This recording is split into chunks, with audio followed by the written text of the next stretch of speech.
माझं नाव प्रसाद. मी इथले पंचमुखी रहिवासी या कॉलनीमधला एक रहिवासी आहे आणि या काही दिवसापासून या ठिकाणी पाणी साचल्यामुळे या पावसाळ्यामध्ये डेंग्यू, मलेरिया यासारखे पेशंट्स या ठिकाणी निघाले. ज्यामुळे गेल्या 20 दिवसापूर्वी एक या ठिकाणी तरुण मुलगा डेंग्यूमुळे त्याचं निधन या ठिकाणी झाले. त्यामुळे महानगरपालिकेने या ठिकाणी औषधाची फवारणी वगैरे यासारखे उपक्रम या ठिकाणी राबवले.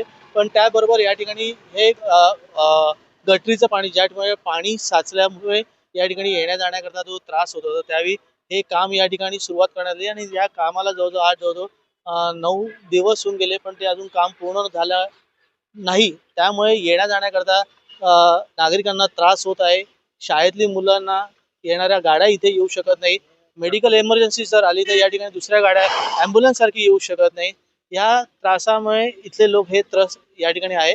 तर कृपया लवकरात ते काम पूर्ण करून नागरिकांना सुखसुविधा महानगरपालिकेने द्यावी ही विनंती.